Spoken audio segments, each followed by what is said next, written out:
उत्तर प्रदेश का छोटा सा गांव भटौलीपुर, जहां सूरज से पहले शाम उतर आती थी। न सड़कें थीं, न बिजली। शाम होते ही अंधेरा गांव को अपनी बाहों में समेट लेता और लोगों का जीवन दियों के सहारे चलता। विनय का घर मिट्टी का था, जिसकी छत बांस और घास की थी। पिता रामनाथ एक किसान थे जो दूसरों की जमीन पर मजदूरी करते। माँ सरस्वती एक सीधी सादी घरेलू महिला थीं, जो अपने बेटे के लिए हर रोज नई उम्मीद के साथ जगती। बेटा, तू पढ़ लिख जाएगा तो हम अंधेरे से बाहर निकलेंगे, माँ हर रोज यही कहती। विनय कक्षा 6 में पढ़ता था। स्कूल गांव से 5 किलोमीटर दूर था। कभी पैदल, कभी साइकिल से। बारिश में स्कूल जाना मतलब कीचड़ में चलना, गर्मी में नंगे पांव जलते रास्तों पर दौड़ना। एक दिन पिता ने खेत से लौटते हुए पूछा, पढ़ेगा कि मेरे साथ हल चलाएगा? विनय ने जवाब दिया, बाबूजी, मैं आपकी किस्मत बदलूंगा, लेकिन किताबें कहां से आती? माँ ने अपने गहने गिरवी रखे ताकि विनय के लिए 9वीं की किताबें खरीदी जा सकें। किताबें नई थीं, पर हालत पुरानी सी, जैसे विनय के सपनों पर समय की धूल जमी हो। बिजली गांव में हफ्ते में 1-2 बार आती। विनय पढ़ने के लिए मंदिर के पास जाता, जहां एक बल्ब जलता था। कई बार वह भी फ्यूज हो जाता, फिर भी विनय पढ़ता, दिए की रोशनी में। माँ एक पुराना टिफिन लाती, जिसमें रोटियां होती और आंखों में उम्मीद। रात 12 बजे तक वह किताबों में डूबा रहता। कीड़े मकोड़े मंडराते, लेकिन विनय की आंखें सिर्फ एक लक्ष्य पर टिकी थीं। एक दिन आईआईटी जाना है। गांव वाले ताने देते, पढ़ लिख के क्या करेगा, अफसर बनेगा? एक दिन विनय की मां खेत में रो रही थी। किसी औरत ने कहा, इतना पढ़ाने से कुछ नहीं होगा बहन, बेटा फिर भी खेत में ही आएगा।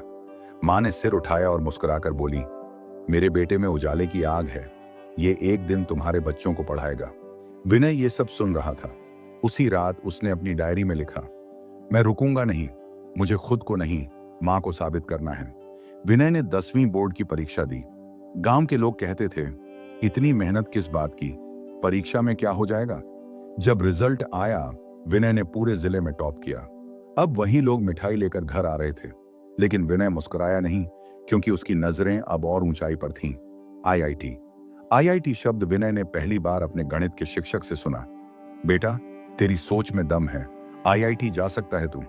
लेकिन यहां से शुरू हुआ असली संघर्ष। आईआईटी की तैयारी के लिए किताबें, कोचिंग, इंटरनेट, कुछ भी नहीं था विनय के पास। एक दिन उसने मां से कहा, मां, मैं आईआईटी जाना चाहता हूं। मां बोली, बेटा, तू जहां जाना चाहे, मैं साथ हूं। पिता ने अपनी साइकिल बेच दी ताकि विनय को एक पुराना स्मार्टफोन मिल सके, जिससे वह ऑनलाइन पढ़ सके। हर रविवार विनय 15 किलोमीटर दूर इंटरनेट कैफे जाता। वहां यूट्यूब से आईआईटी जेईई की फ्री क्लासेस डाउनलोड करता और मोबाइल में सेव करके घर लाता। वो वीडियोस वो रोजाना देखता, खेत के कोने में बैठकर या दिए की रोशनी में। जब दुनिया फेसबुक चला रही थी, मैं फिजिक्स पढ़ रहा था, विनय अक्सर ये कहता। कई बार थक जाता था विनय। दोस्तों की पार्टियां, रिश्तेदारों की शादियां, त्योहार, वह सब छोड़ चुका था। एक रात मां ने देखा कि वह चुपचाप बैठा था, किताबें बंद थीं। मां पास आई और सिर सहलाकर बोली, थक गया क्या? विनय की आंखों से आंसू बह निकले। मां, कभी कभी लगता है मैं हार जाऊंगा। मां बोली, जो रोशनी दिए से भी पढ़ सकता है, वो अंधेरे से नहीं डरता बेटा, तू खुद रोशनी बन गया है। सुबह की ठंडी हवा में विनय ने अपनी किताबें संभाली। आज आईआईटी जेईई का पहला पेपर था। दिल में घबराहट थी, लेकिन इरादे पक्के। पिता ने कंधे पर थपथपाया, बेटा, भगवान तेरे साथ है, मेहनत कर, बाकी खुद ब खुद हो जाएगा। मां ने हाथ जोड़कर प्रार्थना की, भगवान तुझे बुद्धि और धैर्य दे। विनय ने सांस गहरी ली और परीक्षा केंद्र की ओर चल पड़ा। पेपर भले ही कठिन था, पर विनय ने अपनी पूरी तैयारी पर भरोसा रखा। हर सवाल को जैसे धैर्य और समझदारी से हल किया। उसने हार नहीं मानी। हर दिन पढ़ाई, रातों को नींद कम, पर हौसला बुलंद। जब भी हार का ख्याल आता, मां की बातें याद आती, जो दिया अंधेरे में जलता है, वही सबको राह दिखाता है। आखिरकार रिजल्ट के दिन ने दस्तक दी। विनय कंप्यूटर लैब पहुंचा। हाथ कांप रहे थे। जैसे ही स्क्रीन पर उसका रैंक आया, ऑल इंडिया रैंक 187। आंखों में खुशी के आंसू, दिल में गर्व। गांव के लोग जो कभी हंसते थे, आज विनय के लिए तालियां बजा रहे थे। आईआईटी के कैंपस में कदम रखा तो लगा जैसे सपनों का समंदर मिल गया। वहां विनय जैसे कई लड़के थे, लेकिन विनय का मन अलग था।